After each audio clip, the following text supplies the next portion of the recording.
ozod va obod vatan qolsin.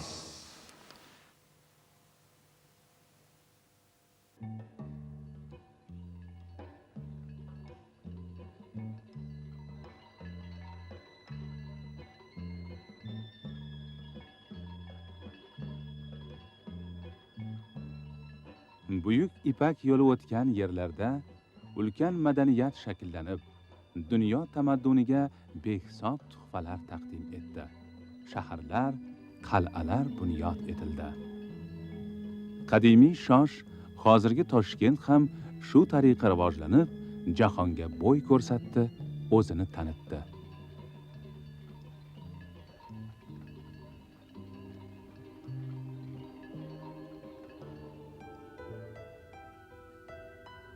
Toshkentning shimolida, Ming o'rik tepada 13 asr ilgari vayron etilgan ko'hna Shosh shahrining xarobalari saqlanadi. Arxeologik izlanishlar Toshkentning Samarqand, Buxoro, Xiva kabi qadimiyligidan dalolat beradi. Jonajon shahar qayta qurila boshlandi. Uning azaliy go'zalligi saqlab qolindi. Respublika xalqlariga sadoqat bilan xizmat qilishga, fuqarolarning huquq va erkinliklariga kafolat berishga, O'zbekiston Respublikasi Konstitutsiyasiga qat'iy rioya etishga, zimmamga yuklangan yuksak vazifalarni vijdonan bajarishga qasamyod qilaman.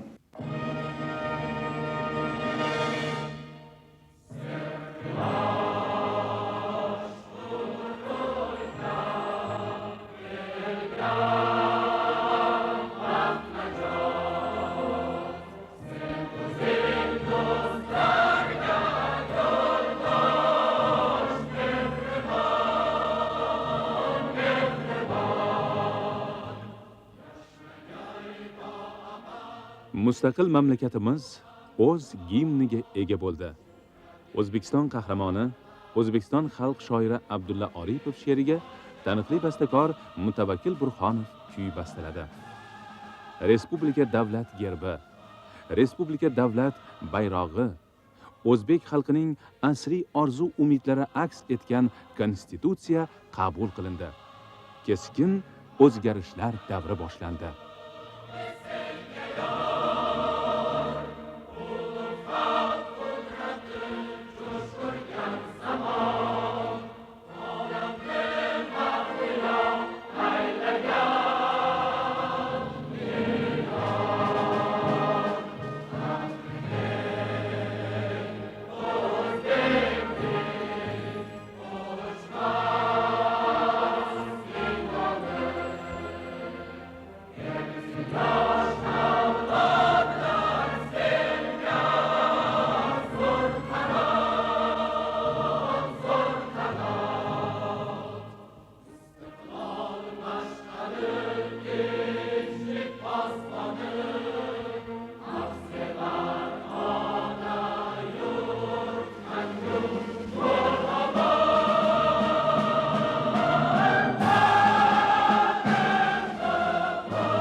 va ishbilarmonlari uchrashadigan zamonaviy shaharga aylanishi kerak edi. Barcha sa'y harakatlar ana shu ulug' maqsadga qaratildi. Puxta o'ylangan loyihalarda Toshkentning kelajagi aniq ko'rsatildi. Quruvchilar, soha mutaxassislari bor qobiliyatlarni ishga solishdi. Toshkentdagi ulkan qurilishlarning boshida Islom Karimov turardi. Prezident xalqimiz tomonidan Toshkentning bosh me'mori deb e'tirof etilgani shundan. Toshkent metrosining Yunusobod yo'nalishi bo'yicha zamonaviy texnologiya asosida ulkan qurilish-montaj ishlari olib borildi va xiyobon o'rtasida uyg'unlikni yuzaga keltirdi. Muzey xalqimizning asriy orzulari amalga oshganining yorqin misoli bo'ldi. Juda qisqa muddatda qurib bitkazilgan muhtasham koshonani bunyod etishda me'morlardan tortib usta-yu xizmatchilargacha barcha o'zining munosib ulushini qo'shdi. Yurtboshimiz bir necha bor bu yerga tashrif buyurib, rassomlar, naqqosh va ganjkor ustalarga qimmatli maslahatlar, yo'l yo'riqlar berdi. O'zbekiston Respublikasi Prezidenti Islom Karimov muzeyni bunyod etish tashabbuskori, bosh me'mori bo'lib, qurilish ishlariga rahnamolik qildi.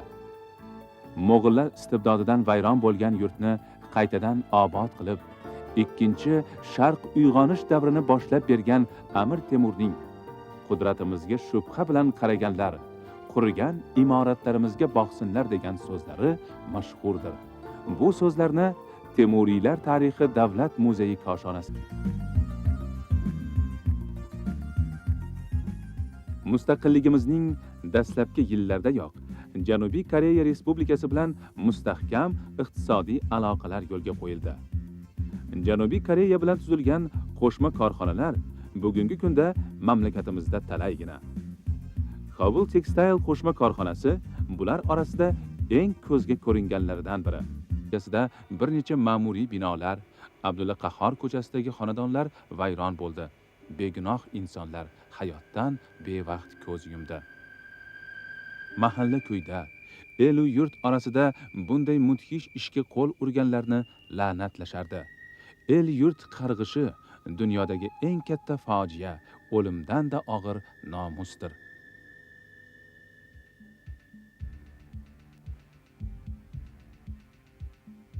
Qudratli xalqning irodasini bukish hech qachon mumkin emas. Niyatlari nopok kimsalarning urinishlari buyuk o'zgarishlarga, ulkan qurilishlarga monelik ko'rsata olmadi.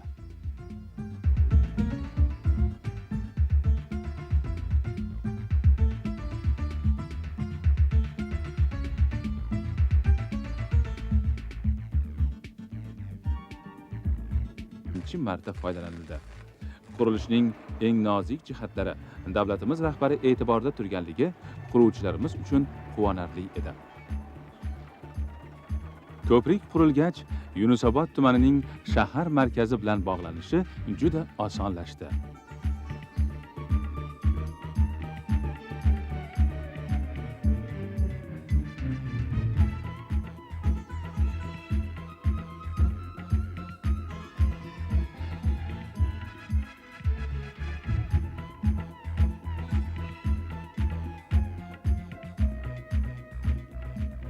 Yunusobod bozori poytaxtimizdagi eng gavjum, to'kin bozorlardan biri bo'lsa-da, ilgarilari hech qanday shart-sharoitga ega emasdi.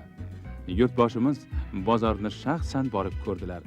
Tijorat ahli, qariyalar aholi bilan kengashib, qimmatli yo'l yo'riqlar berdilar.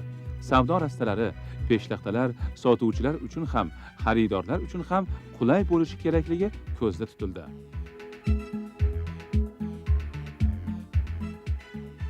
Toshkent avtobekati yonidan ipodrom yo'li tomon o'tgan ko'prik yo'lovchilar uchun katta qulayliklar tug'diradi.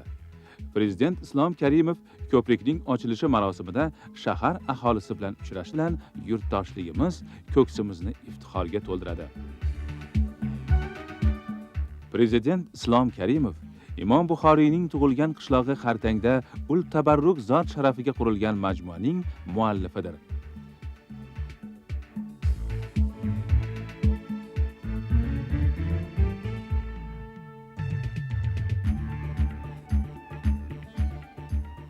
Majmuani ziyorat qilgani butun dunyodan mehmonlar kelishdi. Prezident Islom Karimov ma'ruzasida ta'kidlaganidek, Imom al-Buxoriy nafaqat o'zbek xalqi, balki butun musulmon olamining faxr iftixoridir. Ul tabarruk zotning hayoti tom ma'nodagi ilmiy jasorat, bukilmas iroda, so'nmas e'tiqod timsolidir. Xalqlar do'stligi saroyi bilan Alisher Navoiy bog'i o'rtasida Oliy Majlis binosi qurilishi puxta rejalashtirilib, qurilish ishlariga jadallik bilan kirishilayotgan edi. Oliy Majlis binosi milliy uslubda va shuning barobarida jahon andozalariga mos ravishda bo'lishi ko'zda tutilgan edi. Mamlakat parlamenti millatning urib turgan yuragidir. Huquqiy, demokratik, ozod va obod davlat qurishning yo'l yo'riqlari Oliy Majlisda muhokama etiladi. Xalq vakillari deputatlarning faol ishtirokida qonunlar ishlab chiqariladi. Oliy Majlis ko'p partiyaviylik asosida ish olib boradi.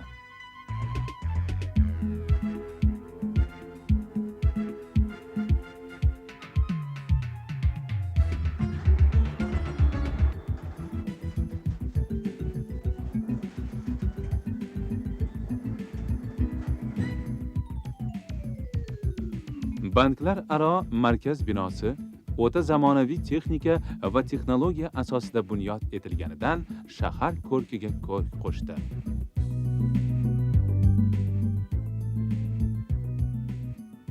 Prezident Islom Karimov mustaqil davlatimiz iqtisodiyotini yo'lga qo'yish, shakllantirish uchun bunday banklarning ahamiyati beqiyosligini teran anglab, bu ishlarga katta e'tibor qaratdi.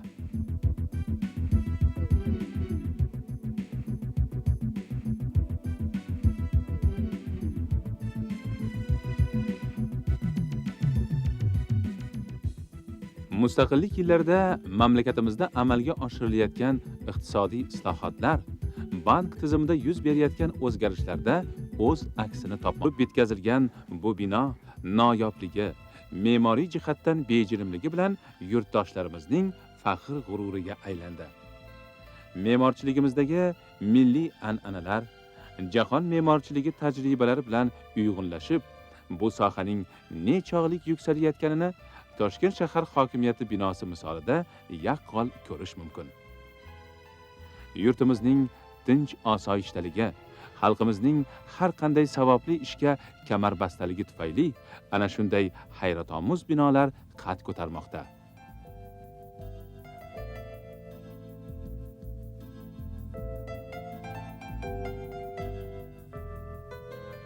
Toshkentning qadimiy nufuzi dunyoni o'ziga jalb etgani mustaqillik yillarida tiklandi. Toshkent tom ma'noda Sharq darvozasi degan nomga sazovor bo'ldi. Mamlakatimizga va xalqimizga nisbatan ehtirom ko'rsatgan, buyuk zaminimizni e'tirof etgan davlatlarning rahbarlari tez-tez diyorimizga tashrif buyurib turishadi.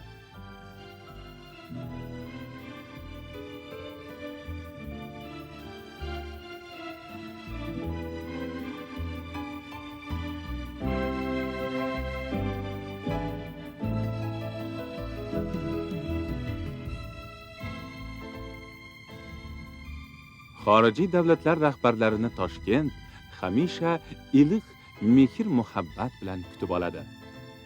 O'z mo'jizalari bilan hayratga soladi. Go'zalliklari bilan lol qoldiradi.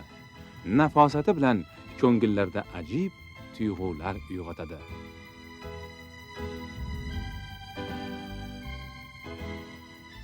Toshkent axir ozod yurtimizning ostonasidir. Toshkent mustaqil vatanimizning urib turgan qaynoq yuragidir. Uni e'tirof etmay, uni e'zozlamay bo'ladimi axir? Insoniyat yangi asrga qadam qo'ydi. 21-asr o'zining rivojlanish sur'ati bilan boshqa asrlardan keskin farq qilishi kutilmoqda. Chunki bu asrda insonlar o'rtasidagi ijtimoiy siyosiy aloqalarning rivojlangan shakllari, mexanizmlari tashkil topmoqda. Munosabatlarni boshqarish, uyg'unlashtirish yo'lida davlatlar aro munosabatlar katta rol o'ynamoqda.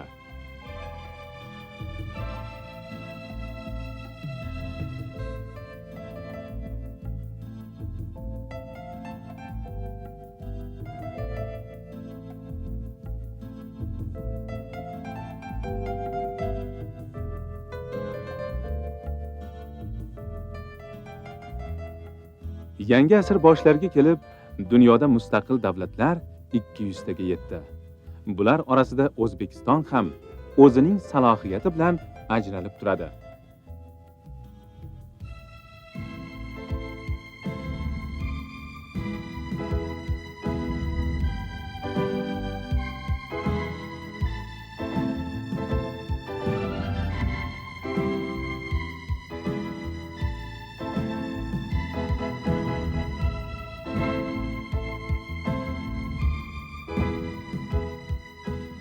O'zbekistonning mustaqil davlat sifatida vujudga kelishi, uning o'z yo'lini tanlab olib, tenglar ichra teng bo'lishi, jahon hamjamiyati tomonidan tan olinishi bevosita prezident Islom Karimov nomi bilan bog'lanadi.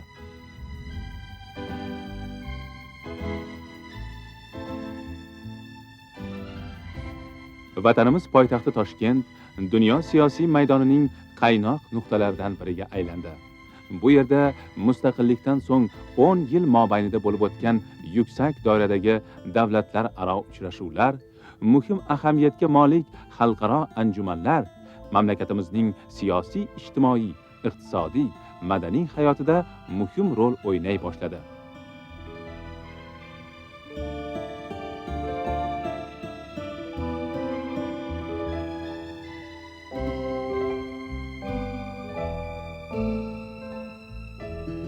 Mamlakatimizga tashrif buyurgan yuksak martabali mehmonlarni poytaxtimizning go'zalligi, yangi qurilayotgan binolarning bejinimligi, mustaqillik yillarida barpo etilgan qadamjolar hayratga soladi.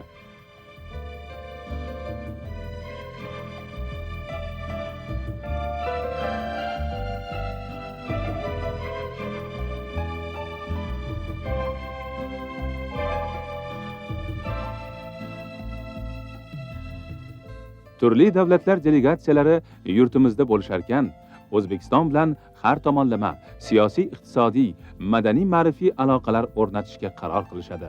Muhim hujjatlar Toshkentda imzolanadi. Bularning barchasi O'zbekistonning jahon hamjamiyatidagi dadil qadamlaridan, uning kelajagi buyukligidan dalolat beradi.